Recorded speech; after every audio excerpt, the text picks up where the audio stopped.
يا أيها الناس إنا خلقناكم من ذكر وأنثى وجعلناكم شعوبا وقبائل لتعارفوا إن أكرمكم عند الله أتقاكم إن الله عليم خبير.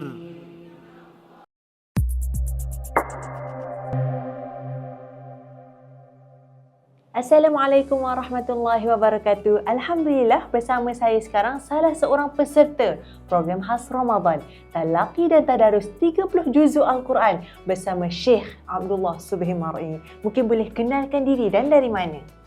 Alhamdulillah, saya Fazia Abdul Rashid daripada Pudina dan saya adalah anak murid Cik Pa untuk kelas tajwid setiap hari Khamis. So bila ada program tadarus dan tadabbur ni, saya memang sangat teruja nak join lah, macam tak sabar nak dengar. Bila saya join kelas ni, saya nampak kesinambungan daripada kelas tajwid tu ke tadarus. Bila kita dah belajar tajwid dan kita belajar tadarus dan tadabbur ni, nampak lebih mudah lah untuk saya.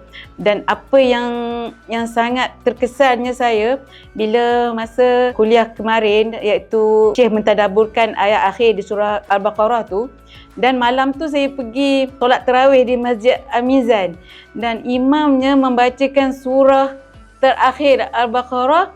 So bila kita dengar imam membaca tu dan kita telah faham pagi tu tentang makna ayat tu, memang menitiskan air mata lah. Saya rasa tak tahulah macam mana.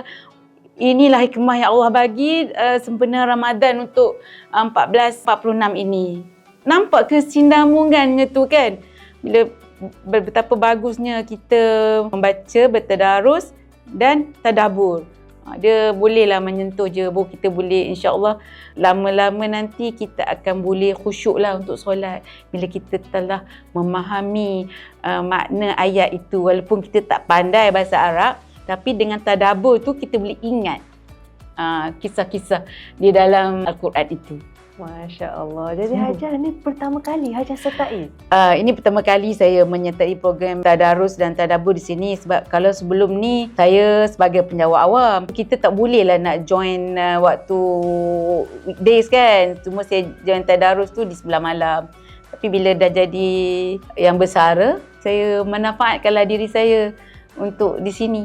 Masya Allah. Jadi Hajah pertama kali Ramadan Hajah diisi dengan pengisian daripada Syekh Abdullah Subhi Mar'i. Subhanallah. Saya rasa itulah memang hanya segala tu dengan hikmah Allah lah.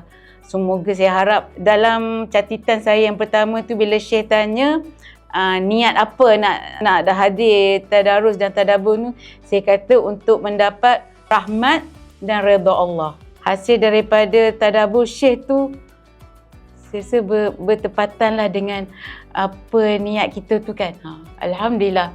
Alhamdulillah. Moga-moga kita semua sentiasa tergolong dalam golongan yang Allah redha, insya-Allah. Insya-Allah. Nampak keturjaan Hajah, subhanallah, daripada hati tu, subhanallah. Sungguh. Ramadan kali ni berbeza dengan Ramadan sebelum ni kan. Masya-Allah. Jadi Hajah nampak program ni istimewa.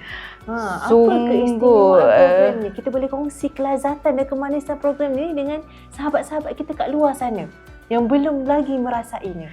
Kalau keistimewaan tu macam ni, kita hati kita, jiwa kita tenang, semuanya macam Allah permudahkan. Bila satu-satu tu kalau kita duduk balik kita fikir, satu-satu Allah bagi pada kita kan.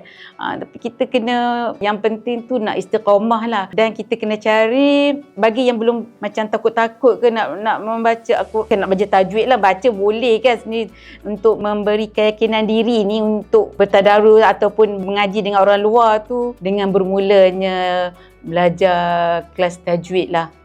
Dan jangan malu. Latih tubi tu sangat membantulah. Masya Allah. Jadi program bersama Syekh ni dia berbeza sikit. Tadarus ni Syekh baca, ramai-ramai ikut. Tak boleh baca seorang-seorang. Betul. Alhamdulillah. Memang sungguh. Tapi kalau yang bila kita nak bersama Syekh ni, sekurang-kurangnya kita dah memahami tajwid tu, baru kita boleh lancar ikut Syekh tu. Kalau tidak nanti kita akan tertinggal lah. Kita terangkat-rangkat kan. Tapi kita kena, bukanlah mahir tajwid tu, tapi kita boleh memahami lebih kurang 50% tajwid tu. Jadi kita boleh membaca dengan lancar. So benda tu akan berterusan lah untuk selepas Ramadan kan. Perlu continue lah kita punya tajwid tu. Masya Allah. Jadi Hajah rasa program ni bagi kesan tak dalam hidup Hajah sendiri? Kita dilahirkan dalam Islam, memang kita telah dididik, bukan di sini saja. Saya dah telah dididik oleh mak sendiri yang dari dulu dia mengaji kan. Cumanya dulu kita belajar tidak sistematik, mengaji mengikut dari mulut ke mulut. Jadi bila adanya yang macam ni, saya rasa sungguhlah, dan program tadarus dan tadabbur bersama Syekh ini di Nasrul Al-Quran ni, saya rasa dia berada di kelas yang tersendiri. It's really satu program boleh kita katakan world class lah. Sungguh. Masya Allah. Betul. Subhanallah. Masya Allah. Moga-moga Allah terus memilih kita untuk berada dalam majlis-majlis seperti ini yang boleh menjentik hati kita. Dan lagi kita berada macam Syekh cakap dulu, kita berada belajar di sini, berada di sebelah kilang Al-Quran yang kedua terbesarnya di dunia. So di mana lagi kita nak cari taman-taman Raudhah itu kan? Nak pergi Mekah hari-hari tak boleh. So kita carilah datang ke sini untuk berada di dalam taman-taman Raudhah. So jomlah, datanglah ke taman-taman Raudhah di sini. Masya Allah. Akhir kalam, apa harapan Hajah? InsyaAllah. InsyaAllah semoga Allah memberi rahmat dan redha-Nya pada saya dan juga kawan-kawan di sini serta semua keluarga, dan sama ada yang bersemuka ataupun secara online kan, sebab ada yang mengikuti secara online. So semoga kita sentiasa istiqamah dan mendapat rahmat, berkat dan kasih sayang Allah lah. Amin, amin ya rabbal alamin. Jazakillah khairan jazak. Terima kasih Hajah, barakallahu fiki. Alhamdulillah, insya-Allah kita akan bersama dengan peserta yang lain dalam program khas Ramadan Talaqi Tadarus 30 Juzuk Al-Quran. Assalamualaikum warahmatullahi wabarakatuh.